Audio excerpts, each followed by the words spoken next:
안녕히 주무셨습니까? 예. 오늘도 새로운 한 날을 허락해 주셔서 감사합니다.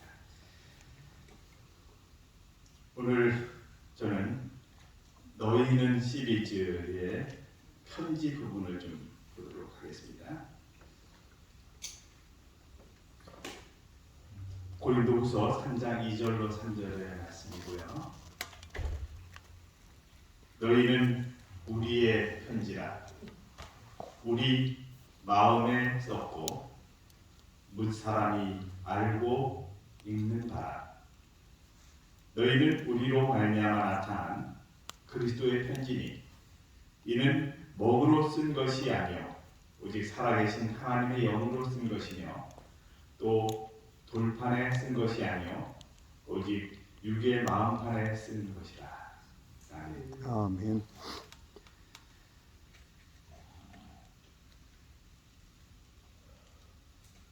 세월호가 바다에 침몰을 할 때가 있었습니다. 대구 지하철역에 화재가 난 때가 있었습니다. 그럴 때 사람들은 짤막한 편지를 보냈습니다. 그냥 일상생활의 편지인 것처럼 보이기도 합니다. 이런 말은 평상시에도 할 수도 있습니다. 예를 들면 오늘 아침에 화내고 나와서 미안해. 진심이 아니었어. 자기야 사랑해 영원히. 평상시에 누구에게 화를 내고 나왔을 때 아내에게 할 수 있는 문자 메시지입니다. 또 공부 열심히 하고 착하게 커야 해. 아빠가 미안해. 이런 말도 평상시에 할 수가 있습니다. 그런데요, 이 문자 메시지가 왜 사람들의 마음속에 기억이 될까요? 그것은 이것이 그 사람의 마지막이었기 때문입니다. 이 땅에 사는 동안 그가 마지막으로 뭐 한 거예요? 보낸 문자 메시지이기 때문입니다. 우리는 늘 편지를 많이 보내고 받고 합니다. 제가 어릴 때에는 편지가 문자 메시지는 없었고요.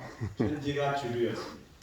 그래서 저는 이제 한 20분 정도 걸어야 올 수 있는 곳에 살고 있었어요. 근데 이 우체부가 그 편지를 전하기 위해서 항상 옵니다. 저도 그렇고 우리 누나도 그렇고 편지를 많이 썼습니다. 우체부가 우리 집에 오는 걸 참 좋아했어요. 왜냐하면 우리 누나가 있기 때문이었어요. 총각들은 누가 보이면 어떻게 합니까? 아가씨가 보이면 참 좋아합니다. 제가 총각 때 설악산을 올라갔습니다. 설악산을 오르고 있는데 그때 이미 설악산을 올라갔다가 내려오시는 분들도 상당 부분이 있었습니다. 그래서 산을 가면 항상 오르고 내려오고 이렇게 반복되는 사람들이 많습니다. 제 눈에 총각 때였으니까요. 제 눈에 참 아름다운 아가씨가 이렇게 산에서 내려오고 있는 것입니다. 그래서 제가 그 아가씨에게 말을 걸었어요. 산에 가서 말을 걸어도 그 사람이 나 이상하게 쳐다보지 않습니다. 그죠? 예. 산에 가서 말하고 인사하면 그냥 자연스러웠습니다. 근데 그분에게 이렇게 인사했습니다. 안녕하세요. 생전 처음 뵙는군요. 그렇게 인사를 했습니다. 그랬더니 이 아가씨가 내려가면서 한마디를 딱 던지고 가는데 40년이 지났는데도 아직까지 기억이 납니다. 제 아내와 나눈 편지는 잊었는데 그 사람의 한 말이 지금까지 기억이 납니다. 이분이 내려가면서 이렇게 말했습니다. 만나자 이별이네요. 그리고 말했습니다. 얼굴도 기억나지 않습니다. 그런데 그 사람의 목소리도 기억나지 않아요. 그런데 그 단어가 아직까지도 생생하게 기억이 납니다. 왜 우리는 어떤 순간에 어떤 편지들을 읽었을 때 그리고 어떤 단어들을 들었을 때 그것이 꽤 오랫도록 기억이 될까요? 아마도 그 아가씨를 평생 못 보기 때문에 그렇게 기억이 나는 걸까요? 어떤 단어들은 굉장히 오랫도록 기억이 나기도 합니다. 여기 또 그 세월호가 침몰했을 때 이런 편지들이 있었습니다. 이게 목사님께서도 말씀을 해주셨던 부분입니다. 누나가 이상해. 뭔 소리야? 콩소리가 났어. 누나 사랑해. 그동안 못해줘서 미안해. 엄마한테도 전해줘. 사랑해. 뭐 이렇게 자꾸 이야기합니다. 무슨 소리야 그게? 전화 받아봐. 그랬더니 쓰리지도 잘하면 터져. 다른 애들 안 터지는 모양의 그 상황에서. 그러면서 나 아빠한테 간다. 아빠가 먼저 돌아가셨어요. 이제 이런 편지를 한 것도 있습니다. 어떤 학생은 아빠 사랑해. 사랑해요. 이렇게 보냈어요. 그랬더니 웬 사랑 고백에 평상시 안 하던 일을 하니까요. 아빠도 사랑한다. 그러면서 도착하면 엄마한테 문자 주고 뭐 그런 문자를 보내요. 그 다음에 맨 마지막에는 소식이 없으니까 이게 세월호가 침몰해서 그렇구나 알게 되니까요. 아들아 제발 무사히 살아만 있어다오. 이렇게 문자를 보냅니다. 왜 이 문자가 지금까지도 사람들에게 이렇게 보여지고 있을까요? 진정성이라는 말이 있습니다. 정직한 마음, 겉과 속이 같은 마음을 말하기도 합니다. 사람과 사람 사이에서 하나님과 나 사이에서 찾는 진정성이 있습니다. 때로는 우리가 그 진정한 어떤 일에 있어서 내 자신에게만 기준을 맞출 때가 있습니다. 이것은 옳은 일이야. 이것이 잘못됐다고 생각할 때는 화를 내기도 하고 따지기도 합니다. 제가 그 농사 짓는 것을 참 좋아합니다. 그래서 이제 농사도 짓지만 표고 같은 것을 좀 재배하는 것도 좋아합니다. 근데 표고를 재배하기 위해서는 나무를 미리 이렇게 좀 베놔야 합니다. 그래서 나무를 좀 험한 곳에다가 참나무를 좀 베어놨습니다. 그리고 좀 험한 곳이라서 빨리 못 가져오고 계속 놔두었습니다. 한 분이 산에 올라갔어요. 나무가 있었습니다. 이게 누가 베어놨구나. 근데 한 1개월이 지나서 봤는데도 여전히 있습니다.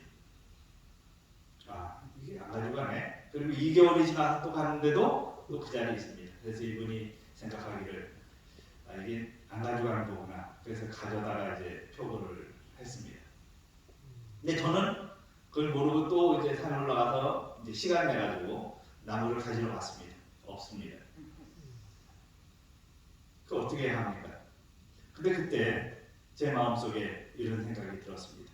그분이 그렇게 생각할 수 있는 상황이 됐을 것 같았습니다. 그래서 이때 정당성은 뭡니까? 내 거야 이렇게 하는 거겠죠. 근데 그분에게 필요한 거라는 생각이 들었습니다. 그래서 제 마음에서 그것을 내려놨습니다. 그런데 우리가 살아가면서 이런 때가 있습니다. 이건 분명히 내 것입니다. 그런데 그게 아닌 상황으로 갈 때가 있습니다. 근데 그분도 그것을 뭐 악의적으로 또는 고의적으로 훔치려고 한 것도 아니었죠. 우리가 그런 상황에서 그 사람을 막 판단을 해버립니다. 그리고 뭐하여? 이거는 정당하지 않아 라고 내 어떤 생각으로 판단해서 이야기해버리는 것입니다. 사람과 사람 사이에서 어떤 진정성이나 이런 것들을 우리가 좀 오해하는 경우들이 많습니다. 오늘 우리는 그리스도의 편지입니다. 내가 오늘 편지라면 편지에는 어떤 말을 좀 써야 합니까? 꼭 심한 말을 써야 합니까? 이것이 옳지 않았다고 이야기해야만 합니까? 나는 오늘 그리스도의 편지라고 주님은 말씀해 주십니다. 너희는 그리스도의 편지. 그러면 내가 편지라면 너희는 그리스도의 편지라고 말씀하셨잖아요. 그럼 내가 편지잖아요. 누구의 편지예요? 여기 제목이 있잖아요. 누구의 편지예요? 그리스도의 편지예요. 그러면 뭘 해야 한다는 얘기입니까? 내 생활에서 뭐가 이루어져야 한다는, 편지 역할이 돼야 한다는 얘기입니다. 편지로서의 올바른 모습이 아니면 이게 편지로서의 역할이 될 수 없다는 것입니다. 그러므로 오늘 우리는 편지 역할을 제대로 하는 삶이 필요합니다. 일본에 우찌마라 간조라는 분이 계셨습니다. 샤포로 롱가 대학을 다니던 중 친구를 통해서 복음을 듣게 되었고요. 기도 모임에 참여하면서 신앙이 자라나게 되었습니다. 대학 졸업 후에 1882년 친구와 함께 삿포로 독립교회를 설립합니다.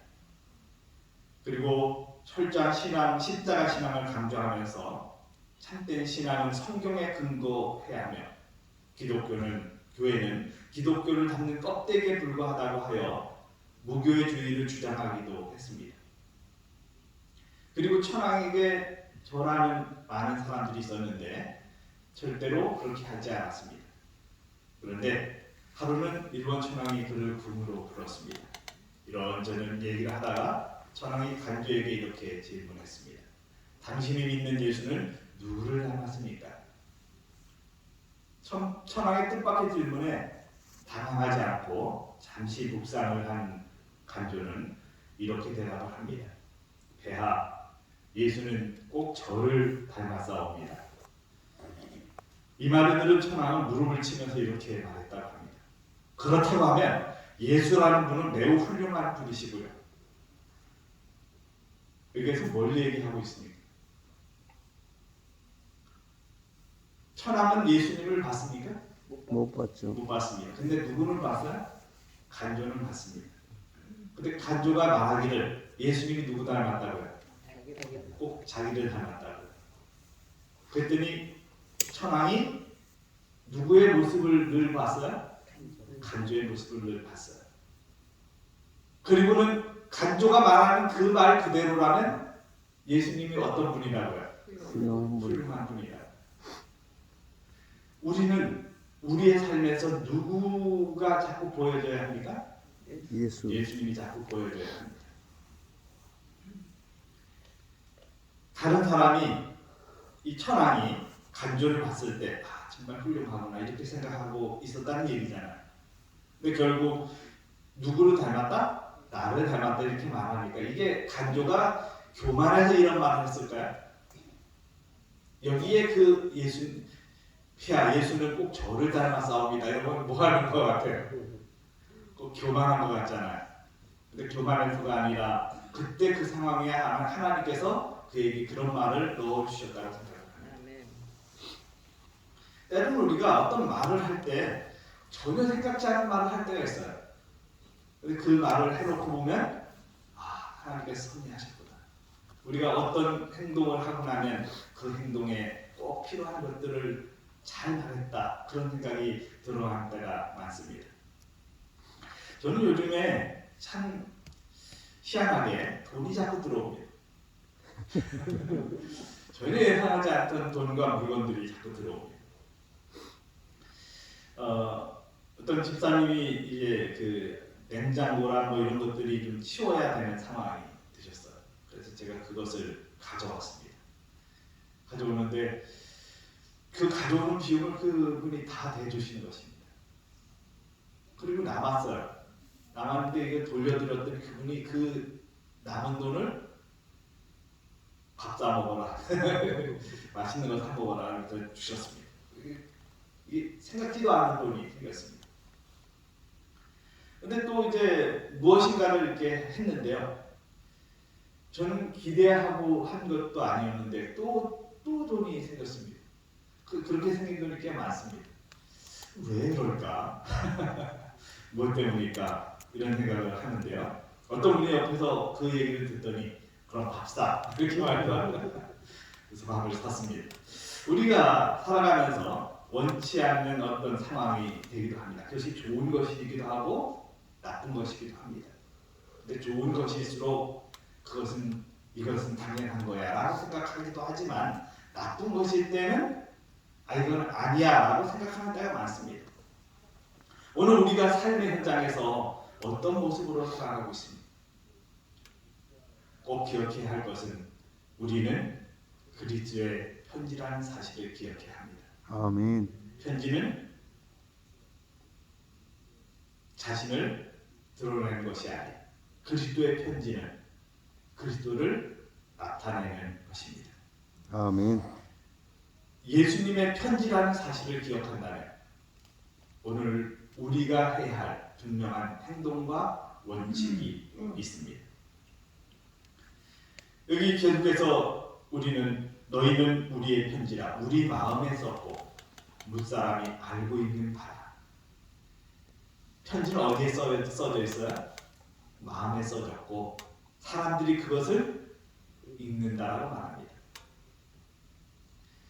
편지를 우리가 받을 때가 많습니다. 저는 병원에 와서 이제 생활하면서 뉴스타트 어떤 캠프를 저쪽에 올라오다 가면 빨간 벽돌 건물이 있어요. 그 장로교 수양관으로 사용하는데 지금은 그렇지 않은 것 같습니다. 거기를 임대를 해서 한 일주일인가요? 일주일을 어떤 교육을 좀 진행할 때가 있었습니다. 또 뉴스타트 캠프를 하기도 했습니다. 근데 그곳에 가서 이제 스텝으로 일을 하고 있었습니다. 그것이 끝나고 한 분이 돌아가셔서 편지가 왔습니다. 편지가 왔는데 그 내용이 이런 내용이 있었습니다. 죄송합니다. 저를 얘기한 것 같아서 죄송한데요. 그분이 이렇게 표현을 했습니다. 제가 선생님의 모습을 보고 예수님 믿기로 했습니다. 이렇게 해주신 거였어요. 제가 그것을 들으면서 마음속에 쿵 하는 어떤 느낌이 있었고요. 그리고 내가 행동한 것이 내 본연의 모습이 아닌 그분의 모습이 나타난 것을 인해서 감사했습니다. 때로는 나의 험하고 누추한 것이 보이기도 하지만 내 모습을 통해서 뭐도 보이기도 해요. 이게 좋은 모습이 보이기도 하는 것입니다. 내가 잘나서가 아니라 내 안에서 그 일을 시작하신 그분이 드러날 수 있도록 해주신 것입니다. 그래서 그분이 그렇게 하시는 모습 속에서 제가 이 가슴 속에 새로운 생각을 갖게 해 주었습니다. 본교 성경 주석에는 이런 표현을 했습니다. 이 글에 대한 이 말씀에 대한 것을 이렇게 말했습니다. 각 신자와 교회는 세상에 보내진 그리스도의 편지이다. 편지의 저자는 누구다? 그리스도이시다. 기록되는 곳은 누구의 마음이요? 각 신자의 마음이며 기록되는 것은 하나님의 품성에 필사본인 그분의 율법이다. 마음만 먹으면 사람들은 율법 안에서, 성경 안에서, 그리고 그분을 믿는 사람들 안에서 그리스도를 보고 찾을 수 있을 것이다. 오늘 여러분의 삶은 그리스도의 편지입니다. 그리스도의 편지는 그리스도의 모습을 드러내는 것입니다. 그분의 사랑이 표현해지는 것입니다.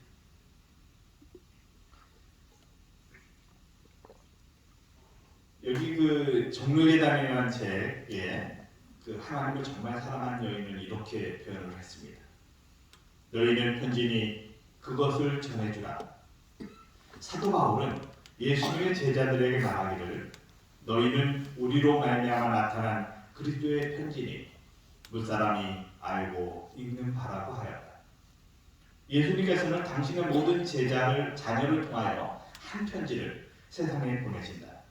그대들이 그리스도를 따르는 자는 그분께서는 그대들을 한 편지로 그대가 사는 가정과 동리와 거리로 보내신다. 그대들 안에 거하시는 예수님께서 당신을 알지 못하는 자들의 마음에 호소하신다. 서로 그들이 성경을 읽지도 아니하고 또는 그 가운데 기록된 말씀으로 저희에게 말씀하시는 음성을 듣지 못했을지라도 또는 저들이 하나님의 업적 가운데서 그분의 사랑을 깨닫지도 못했을지라도 그대들이 예수님의 참된 대표자일 것 같으면 저희가 그대들로 말미암아 하나님의 선하심을 얼마만큼 이해하게 되어 그분을 사랑하고 섬기게 되는지도 모른다. 오늘 우리는 우리의 생활을 통해서 어떤 사람이 성경을 읽지도 못했고 하나님에 대해서 알지 못하였을지라도 그분의 음성을 직접 듣지 못할지라도 우리의 모습을 통해 그분에 대한 것을 이해하고 읽게 될 것이라는 사실입니다. 오늘 나의 삶은 중요합니까? 아멘. 오늘 내가 살아가는 삶에는 정말 소중함이 있어야 합니다. 그리스도의 편지는 내가 그리스도의 편지이기 때문에 나는 오늘도 참아야 합니다. 내가 그리스도의 편지이기 때문에 나는 오늘도 승리할 수 있습니다. 어려운 순간에 그 어려움을 겪고 이길 수 있습니다. 아멘. 나는 그리스도의 편지이기 때문에 오늘 나는 질병으로부터 회복될 수 있습니다. 아멘. 왜냐하면 그것이 하나님의 뜻이기 때문입니다. 순종하는 모든 삶에 오늘도 나타나는 결과일 수 있습니다. 모든 것이 다 그렇지는 않지만 꽤 많은 부분에 하나님은 아름다운 것으로 채워주시는 결과들을 봅니다. 어떤 때는 이 땅에서는 그 아름다움이 성립되지 못할 수도 있습니다. 그러나 결과에 있어서는 영원한 생명에 있어서는 그분이 그 부분을 선택하도록 해주신다는 사실을 우리가 의심하지 않는 삶이 필요합니다. 가벳 뽑은 기별이라는 책에 사도행전이라는 책에 이런 말씀이 있습니다. 그리스도는 그들 안에 영광의 소망으로 형성되어 계신다. 우리 안에 영광의 소망으로 그렇게 형성되어 계신다. 가랴복음 1권 224쪽에 믿음으로 거룩한 성품을 굳게 붙잡을 때 그는 하나님의 자녀가 된다. 오늘 우리는 우리 인생 편지가 있습니다. 오늘 우리의 인생으로부터 예수님을 보이는 것은 우리의 사명입니다. 그것이 먹으로 쓰여진 것이 아니라 영으로 쓰여진 편지라는 사실에 감사하시기 바랍니다. 아멘. 다른 사람이 나를 보고 예수님을 볼 수 있도록 그렇게 오늘 우리는 그리스도의 편지라고 말씀해 주십니다. 편지는 오늘도 읽혀져야 하는 것입니다. 아멘. 읽혀질 때 감동과 기쁨이 더해지는 축복을 누릴 수 있습니다. 영생은 말씀 가운데 있는 생명의 요소들을 받아들이는 것이며 하나님의 뜻을 행하는 것이다. 오늘 우리의 삶에서 하나님의 뜻을 먼저 생각하는 그래서 편지다운 편지로서의 역할을 잘 감당하는 귀한 하루가 되시기를 간절히 바랍니다. 기도드리겠습니다. 살아계신 저희들의 아버지, 오늘 우리의 삶에서 편지다운 그리스도의 모습을 나타내는 귀한 삶을 살도록 축복해 주셔서 감사합니다. 아멘. 우리를 잘 감당하도록 도와주시옵소서. 억지로가 아닌 정말 주님을 사랑하기 때문에 나타나는 아름다운 모습이 되게 도와주시고 그분 안에 오늘도 승리를 경험하는 귀한 삶이 되도록 인도해 주시옵소서. 우리를 승리케 하시는 귀하신 예수 이름으로 간절히 기도드립니다. 아멘.